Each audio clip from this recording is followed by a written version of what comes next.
Bismillahirrahmanirrahim. Assalamualaikum warahmatullahi wabarakatuh.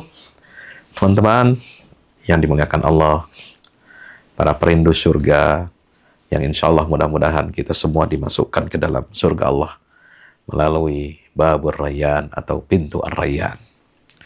Teman-teman yang budiman, luar biasa Ramadan ini impact-nya dalam kehidupan kita. Kalau kita benar-benar menghayati. Kali ini saya ingin ngajak ngobrol, ingin ajak Anda bicara dari hati ke hati tentang Ramadan dan krisis makna kerja. Ya, ini sebenarnya buat refleksi buat teman-teman semua ini. Ya, refleksi untuk kaum muslim urban. Sebuah pertanyaan akan saya ajukan. Untuk apa sebenarnya kita bekerja ini hari ini? Apakah untuk validasi sosial? Apakah untuk sekedar gaji? Ya, apakah untuk status dan jabatan? Atau sekedar bertahan hidup, teman-teman? Ya, ayo jawab dengan jujur. Untuk apa sebenarnya kita bekerja? Realitas kita di depan mata kita hari ini adalah paradoks. Ya, paradoks muslim urban ini ya. Sering kita muslim urban ini, para pekerja kantor mengatakan apa? Aku capek dan lelah. Ya, tapi untuk apa semua ini dilakukan? Sibuk dan produktif, pekerja profesional, pekerja urban, muslim, sibuk dia, produktif dia, tapi tidak bahagia. Teknologi semakin canggih, tapi kehilangan makna. Ya. Gaji naik, tapi justru mengalami burnout. Masya Allah. Nah, saya ingin mengajak teman-teman untuk menjadikan Ramadan ini sebagai tombol pause. Ramadan bukan hanya bulan menahan lapar. Ya, ini adalah momen untuk menghentikan rutinitas otomatis. Sebab kita bukan robot. Kita bukan mesin.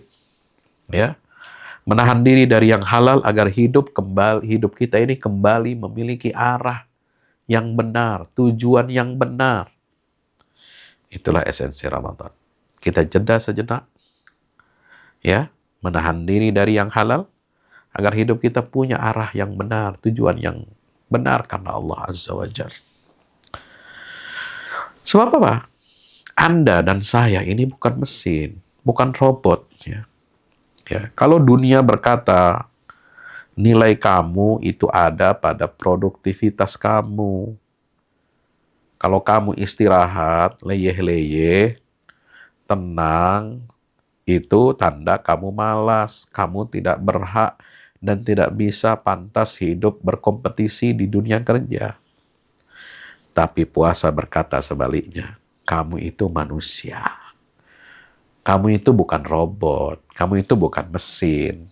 Ya. Inilah kritik sunyi puasa Ramadan terhadap budaya kerja modern.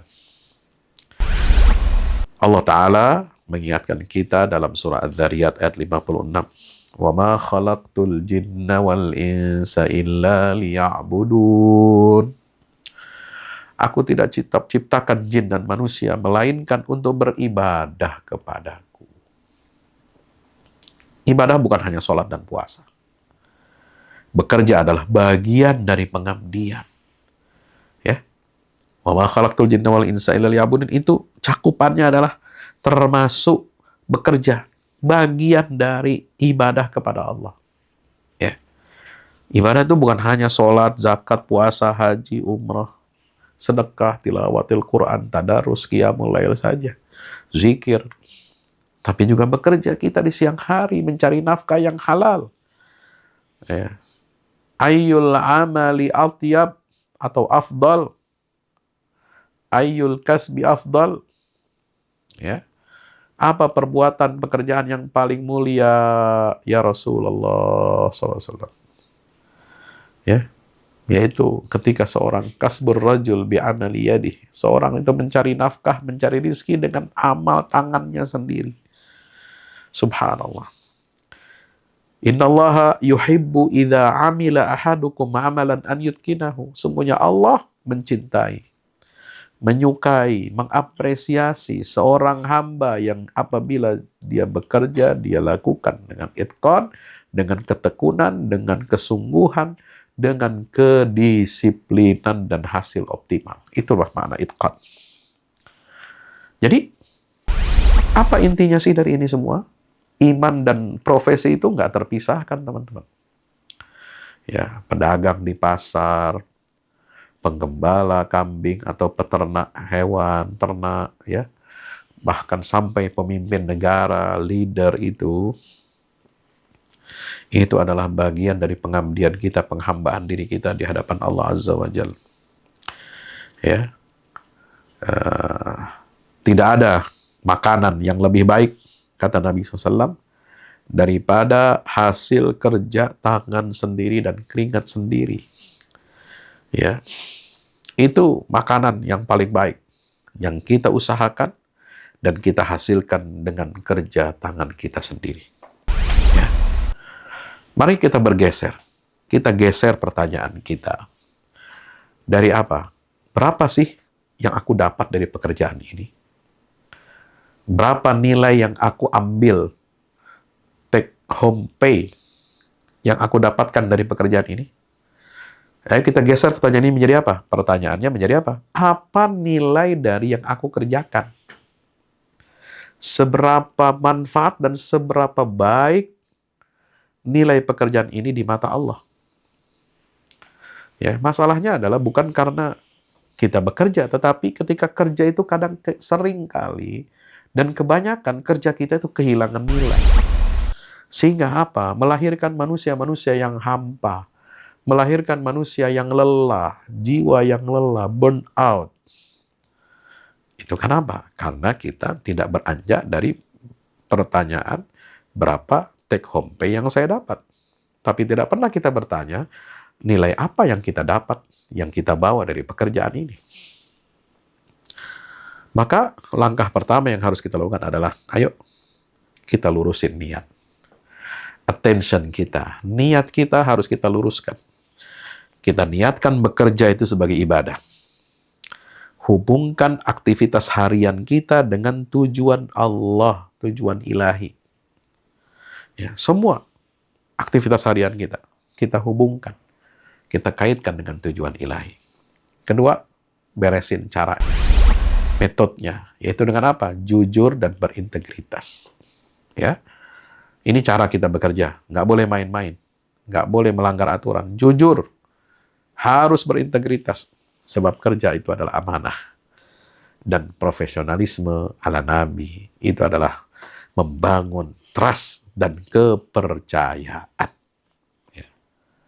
Al-Amin, amanah ini kata Al-Amin itu adalah ya diambil dari kata Al-Amanah. Jadi amanah itu adalah Al-Amin. Rasulullah Al-Amin berarti dia amanah dalam pekerjaannya. Yang ketiga, kita perbaiki dampaknya. Impact-nya itu apa dalam pekerjaan kita? Itu kerja kita harus berimpact, harus berdampak. Apa dampak yang kita harapkan? Itu memberi manfaat.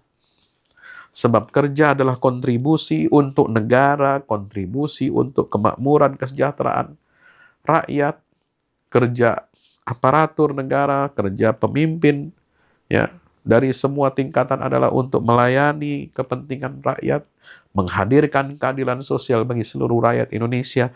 Maka bekerjalah Anda sebagai pemimpin, sebagai leader, sebagai pelayan dan abdi negara, itu bekerja yang memberi manfaat. Sebab kerja itu adalah kontribusi. Ya. Kerja adalah kontribusi. Kita harus bertanya, siapa yang terbantu oleh pekerjaan kita? Sudah berapa banyak orang yang merasa terbantu, terlayani, dan terpenuhi hak-hak dasarnya oleh kerja kita? Jangan yang kita pikirin, berapa yang bisa gue ambil? Berapa yang bisa gue tilep? Berapa yang bisa kita colong? Na'udzubillah, tsumma na'udzubillah min dzalik. Yang keempat, kita perhatikan batas. Boundaries-nya itu apa? Batas-batas dalam pekerjaan kita. Boundaries itu adalah menghormati jiwa. Kerja itu tidak boleh mengorbankan jiwa manusia. Harus ada keseimbangan antara passion, profession, dan purpose. Ya, kerja itu harus seimbang. Jangan sampai mengorbankan jiwa. Ya, kerja itu selain profession adalah passion, harus ada passionnya, ada ruhnya. Dan ada jelas purpose-nya, tujuannya itu apa. Bukan hanya mengumpulkan materi, bukan hanya memenuhi kesenangan duniawi. Ya, sebab Allah mengecam itu semua. Wailun likulli humazatil lumazah alladzi jama'a malan wa addadah. Yahsabu anna malahu akhladah. Celaka. Celaka hidup sengsara di dunia ini. Orang yang hanya kerjanya mengumpulkan harta dan menghitung-hitungnya. Menganggap dan meyakini bahwa harta itu yang akan membuat dia kekal abadi selama-lamanya di dunia. Celaka. Ya, yang kelima harus kita perbaiki adalah luruskan agar kita bisa keluar dari jerat krisis makna kerja. Ya, jadikan kantor sebagai ladang pahala kita. Datang ke kantor tepat waktu dengan niat ibadah. Memulai pekerjaan dengan basmalah dengan niat ibadah. Lalu menyelesaikan tugas-tugas kita dengan amanah. Kita melayani teman, melayani atasan kita dengan empati. Melayani bawahan juga dengan empati. Dan ingat, kita harus menolak yang haram, uang-uang haram. Kita harus punya integritas dalam diri kita. Itulah kantor sebagai ladang pahala.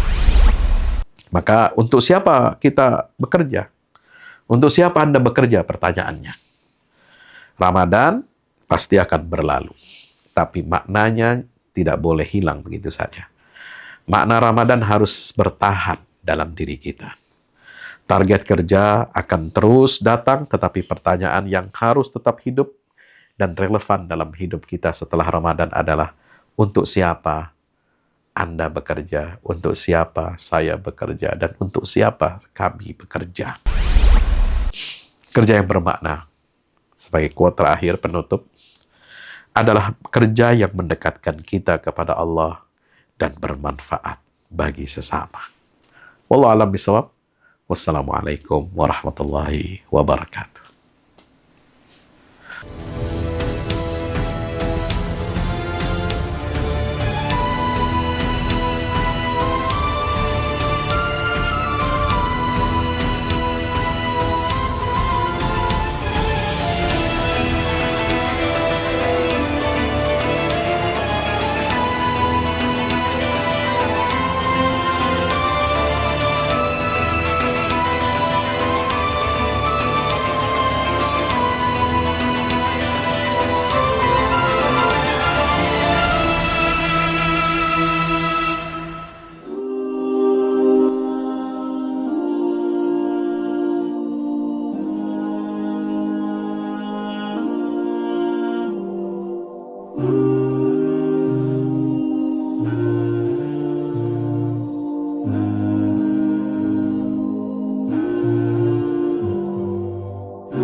Mm-hmm.